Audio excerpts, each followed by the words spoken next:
Gente, olha essa pergunta. Transei no namoro, minha namorada engravidou, mas eu não a amo. Preciso casar com ela? Vocês acham? Onde está escrito que o sexo antes do casamento é pecado? É possível se tornar ateu estudando teologia? O que motivou a fundação da teologia inclusiva? Finaliza como? Pessoal, sejam bem-vindos. Nós estamos aqui no Pergunte ao Robert. A minha caixa de mensagens aqui já tá cheia, vocês podem ver, né?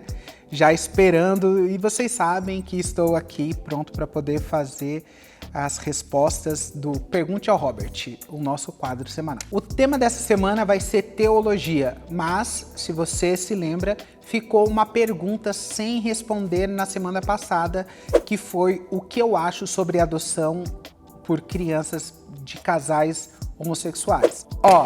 Peraí. Carlos, vem cá. Por que você não se inscreveu ainda? Tá esperando o quê? Ativa as notificações. O que nós precisamos pensar aqui é uma questão hoje muito séria, que é a minoria hoje dos casais homo, eles desejam adotar. Muitos deles estão indo ter filhos biológicos. E nesse sentido, o que fazer? Porque se o filho é dele, como que ele pode não dar a educação e viver com essa criança do jeito que ele bem entende? Nós precisamos entender que isso é uma realidade. Enquanto adotar, eu tenho experiências, eu tenho uma minha amiga que eu amo muito a vida dela, e ela assumiu a responsabilidade de cuidar dos filhos da mulher que ela vive junto há mais de 20 e tantos anos. E ela fez o papel ali de pessoa que cuidava, sustentava, deu educação, formação, fez tudo pelas crianças. Hoje as crianças já não são mais crianças, são adultos, através de todo esse período que a minha amiga influenciou a vida deles. E eu vou dizer, são crianças que estão ali vivendo uma vida correta. Correta que eu digo no sentido social, vivem como bom cidadão. Não estou falando diante de Deus aqui, porque não são convertidos, até que eu sei não. Mas estão vivendo uma vida honesta como bons cidadãos. E aqui o que nós precisamos pensar é, a nível de sociedade, é possível que influenciem essas crianças a serem bons cidadãos? Eu acho que sim, e elas têm o direito de serem amadas indistintamente de onde será. Porque às vezes a gente quer manter um padrão, olhar e dizer que não, a sociedade precisa se mover como o cristianismo determina, e quem dera nós pudéssemos ter uma sociedade que vivesse verdadeiramente essa realidade, mas isso é só na eternidade, aqui não vai acontecer. Agostinho de Hipona já tinha escrito A Cidade de Deus e a Cidade dos Homens, mostrou isso no livro dele, que não era possível, mesmo ele achando que a Roma que ele vivia, onde tudo era perfeito, era a cidade então ali de Deus, e ele entendeu que não, que era a cidade dos homens, e a cidade de Deus só podia ser Jerusalém celestial. Sendo assim, nós precisamos pensar a nível de sociedade. Pode contribuir um casal homossexual para que uma criança se socialize, vive em sociedade e tenha bons comportamentos e se desenvolva como pessoa? Sim. E só há criança para ser adotada porque casais héteros abandonaram os seus filhos. Sendo assim, na minha opinião, eu não deixaria que uma criança passasse o resto da sua vida num orfanato em busca de amor, ou quando chega aos 18 anos é deixado na rua, porque a gente acha que um casal de pessoas homossexuais não são capazes de criar bons cidadãos. Eu acho que isso é um equívoco, e diante disso nós precisamos despir o nosso preconceito. E aqui eu estou pensando a nível social e não a nível espiritual. Sendo assim, nós precisamos ter essa mentalidade, compreender e saber distanciar as coisas, porque caso contrário a gente vai querer criar um protótipo que não é bem-vindo.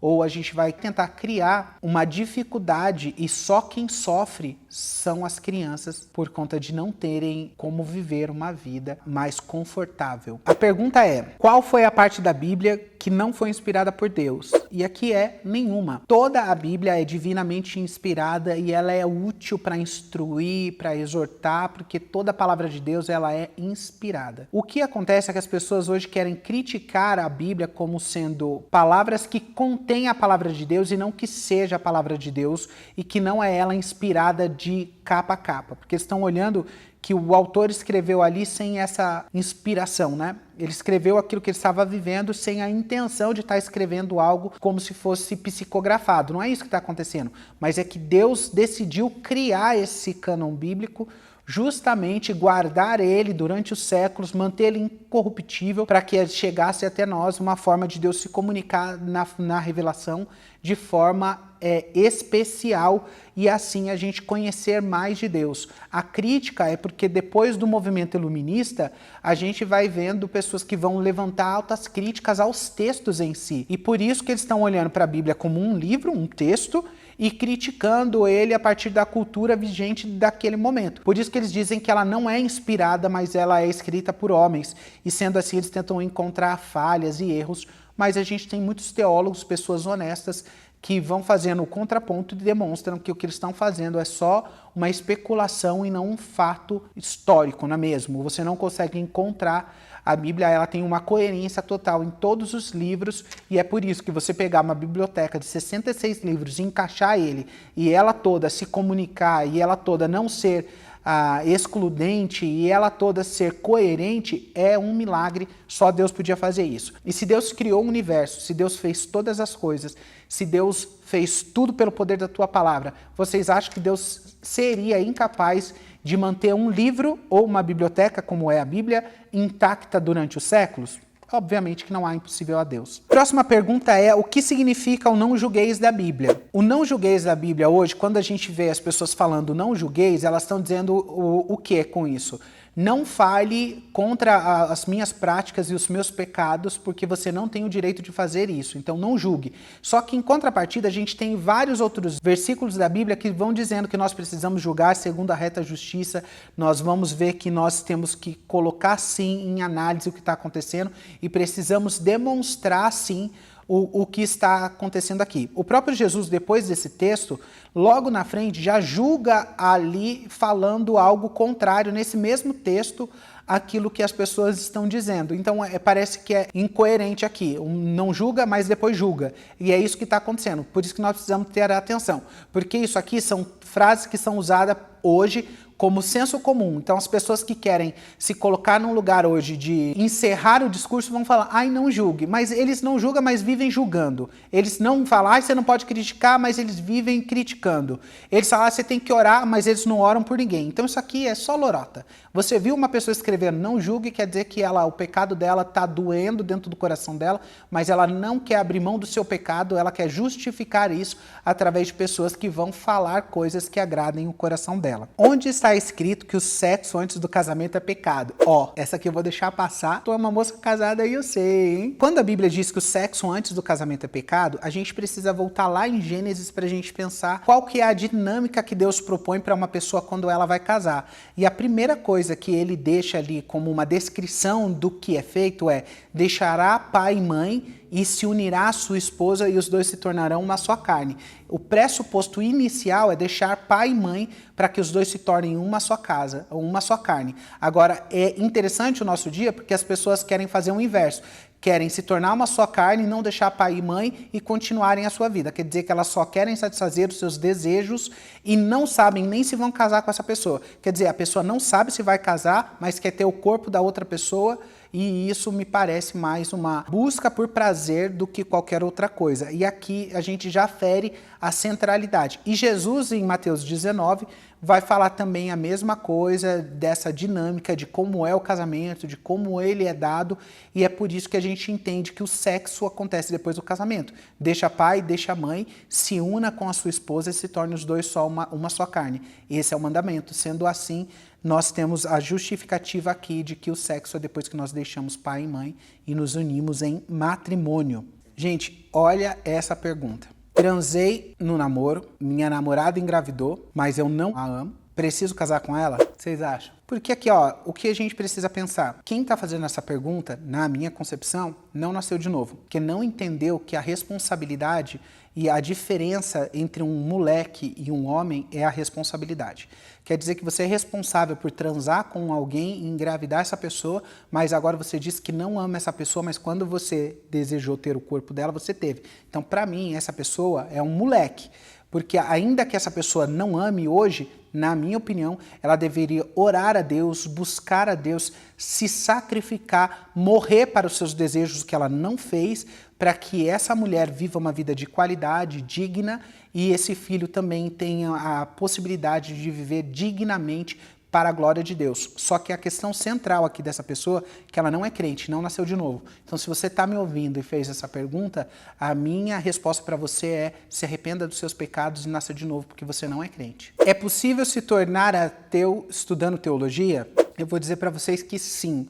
Como é possível se distanciar de Deus estudando qualquer outra coisa. Porque dependendo por onde te conduzirem e te influenciar, é possível sim que você acaba se tornando, porque a partir daquilo que as pessoas estão te oferecendo, parece que se torna quase que uma verdade. O que nós não temos são o senso de cosmovisão bíblica preparado quando nós vamos estudar, muitas das vezes. Daí, o que o professor fala, o que o professor critica, como ele coloca-se contra a espiritualidade e a religião, acaba influenciando as nossas vidas, porque a gente acha que o que ele está falando é uma verdade irrefutável. A gente não está vendo nem os contrapontos do que ele está ensinando.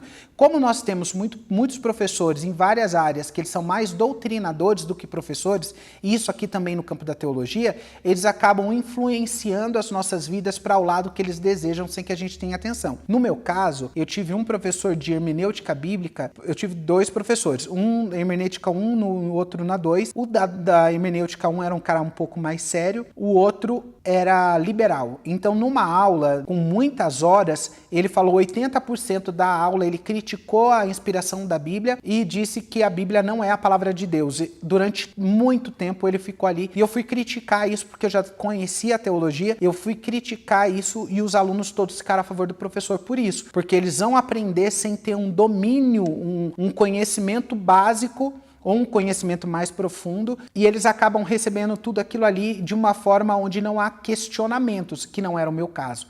Então, é possível que também uma pessoa tenha uma boa ortodoxia, seja uma pessoa honesta com os textos, faz o que é bom, mas ela é conhecedora dos textos e não de Deus. Ela só é um acadêmico frio e não é um cristão fervoroso. Nesse sentido, a melhor indicação que eu tenho, ou a melhor fala para isso é: nós precisamos iluminar a nossa mente e aquecer o nosso coração. Quer dizer, conhecer, descobrir e ter o intelecto iluminado, mas o coração aquecido pela experiência com o Espírito Santo de Deus, com a presença de Deus na igreja, sentindo essa atmosfera, vivenciando isso em casa para a glória de Deus. Então, ao mesmo tempo que eu estudo, eu tenho uma vida devocional e busco conhecer a Deus. Essa é a melhor forma que nós temos de deixar com que essa realidade, que seja a realidade do conhecimento, não apague a nossa capacidade de buscar a Deus, porque daí nós nos tornamos doutores da lei e deixamos que o nosso coração apague aquela chama. Então, há possibilidade, se a gente conseguir fazer essa junção. Quer dizer, professores vão nos influenciar, a gente conseguir sair dessas influências, porque já dominamos um pouco do conteúdo, ou em contrapartida, quando o conteúdo é muito bom, mas em compensação nós buscamos mais ter o conhecimento e menos conhecer o Deus ali apresentado. Nós precisamos dessa dinâmica, porque os dois é extremamente necessário. E aqui o Hernandes Dias Lopes dá essa direção pra gente. Como fazer isso. E muitas pessoas que passaram só dentro desse campo acabam descobrindo professores que vão influenciar a vida deles e levar eles para onde quiser. E influência sempre vai haver, né? Sempre existirão, tanto para o bem quanto para o mal, para o caminho correto ou não correto. Não penso um ateísmo aqui, Deus não existe, mas um deísmo talvez, onde Deus está aí, mas ele não se preocupa mais com o mundo está à deriva, ou em compensação um gnosticismo, onde ele não sabe quem Deus é e fica nessa loucura, mas não diz que existe ou não existe.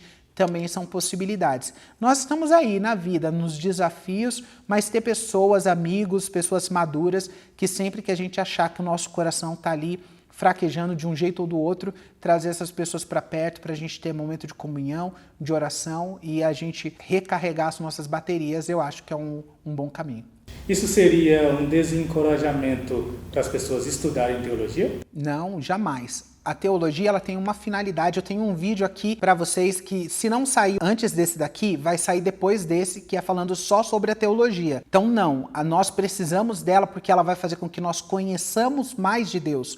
E nós com a teologia devemos nos apaixonarmos cada vez mais, porque vai se tornando mais claro, mais objetivo. A gente vai olhando, vai tendo mais sensações, mais percepções, mais imaginação e as coisas de Deus vão se tornando mais mais palpável aqui, né? Não é no palpável no sentido de toque, né? Mas mais fácil de perceber. E é por isso que nós precisamos sim, ela abre muito nossa mente, o nosso coração, os nossos olhos e também os nossos ouvidos, para que não sejamos enganados. E aqui nós temos maior discernimento de espírito com tudo que vai acontecendo nos nossos dias e contra a cultura também do que nós estamos vendo nos nossos dias.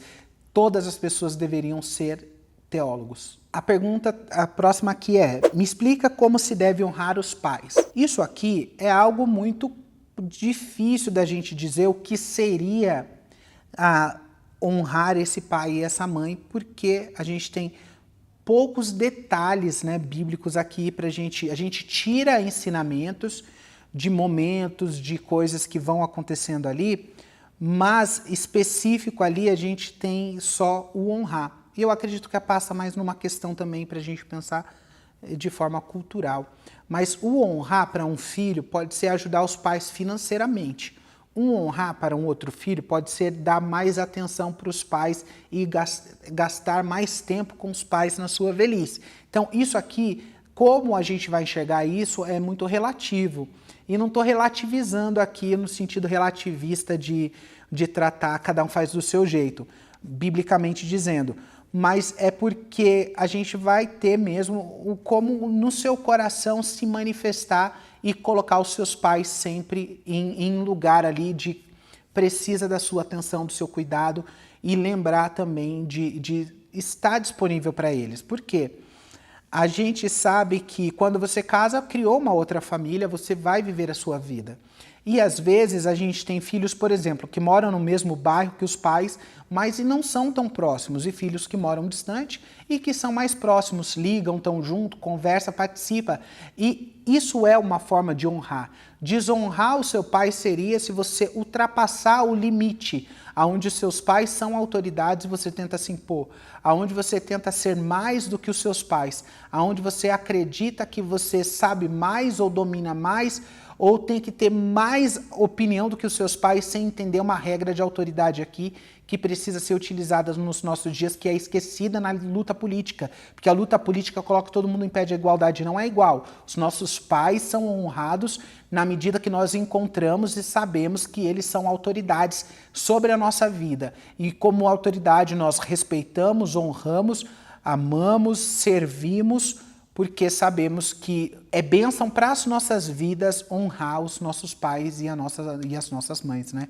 Que ainda que eles não tenham valores, e aqui, honrar o pai e a mãe para nós, ainda que eles não tenham valores enquanto homem e mulher. Vamos fazer uma separação aqui, porque existem pais que são péssimos pais, não valem muito, né? Foram pais negligentes, foram pais abusivos, e isso é real, mães também. Mas a gente pode amar os pais e entender que como homem e mulher na função ali, eles foram maus. Isso não é errado dizer, é reconhecer o fato. Mas como pai, como mãe, perdoar aquilo que for necessário e viver um novo momento. Isso quer dizer que vai ter uma intimidade gigantesca? Não sei, mas honrar e deixar ele no papel de autoridade, respeitar, se submeter à vontade dos seus pais, no sentido de entender, né, aquilo que é os limites necessários. A gente tem adolescência e juventude aqui, que se submete mais ao comando, mas os adultos, nós estamos aqui num lugar de honrar, depois que a gente já não convive mais dentro desse lugar, mas entendendo qual que é a autoridade deles sobre a nossa vida. Uma vez que a obediência está dentro da honra aos pais, até onde é o limite dessa obediência para com os pais? Depende do que a gente está pensando aqui por obedecer, porque a nossa sociedade odeia a palavra ter que obedecer, né? Os nossos dias é quase que um palavrão. Mas existem questões que são extremamente sensíveis à nossa fé, por exemplo. Se o pai quer levar um menino para um prostíbulo, por exemplo, e está mandando o menino ir para um prostíbulo junto com ele, ele pode negar isso. Ele vai desobedecer, porque aqui é uma desobediência válida. Agora, não uma desobediência por ser rebelde, são coisas distintas. Rebeldia, desobediência por rebeldia e desobediência porque fere a centralidade da nossa fé. Então, nós precisamos ter atenção a isso. O que é ser rebelde e o que é uma desobediência porque fere algo fundamental na nossa caminhada com Deus. O que motivou a fundação da teologia inclusiva? Todas as vezes que a gente vê aqui, né, essa ideia de teologia inclusiva, teologia negra, teologia feminista, isso se chama revisionismo histórico. Todas as vezes que eles apareceram foi para tentar reinventar, reescrever a história a partir da perspectiva deles, para que assim, como eles enxergam o mundo, se torne agora respondido ou adaptado, e a Bíblia consegue então agora ser refeita as suas estruturas para poder enxergar a vida de um outro jeito, porque para eles a Bíblia era machista, patriarcal, homofóbica, racista e todas essas coisas. Então agora eles vão tirar tudo isso e colocar a partir da linguagem deles. Mas gente, isso aqui é loucura, isso é charlatanismo, isso aqui não é uma questão que vale a pena a gente dar tanta atenção, porque a interpretação que eles fazem da Bíblia é uma interpretação histórica crítica. E nós acreditamos que a Bíblia ela é melhor interpretada se a gente pensar de uma forma histórica gramatical, não uma crítica histórica. Porque a crítica histórica vai criticar todos os textos. Isso se chama pós-modernismo em filosofia. Então, o ensinamento deles parte da filosofia e entra para dentro da teologia e não da teologia para dentro da filosofia. Esse é o problema. Em vez de ser da Bíblia para fora, eles colocam outros conteúdos de fora para dentro. E isso é equivocado. Nós não aprendemos dessa forma, não é a forma correta. E sim, da Bíblia para o mundo e não do mundo para a Bíblia. Por isso que a teologia inclusiva só vai tirar os textos que ela acha que vai contrário à prática da homossexualidade, transexualidade e todas essas coisas. É uma justificativa teórica através da Bíblia para o seu pecado. O que os pensadores progressistas honestos diriam é que não use a Bíblia para tentar justificar o que ela não justifica. Seja honesto, é mais fácil que você diz não acreditar nela do que você tentar reescrever ela a partir dessa perspectiva. Qualquer pessoa honesta dirá isso. Agora as pessoas mais desonestas vão tentar recriar ela aí ao seu bel prazer para justificar o seu pecado de estimação. Até a próxima semana. Não deixe de se inscrever, não deixe de deixar o comentário de vocês, ativar as notificações e se lembre, a semana que vem estamos de volta com o Pergunte ao Robert.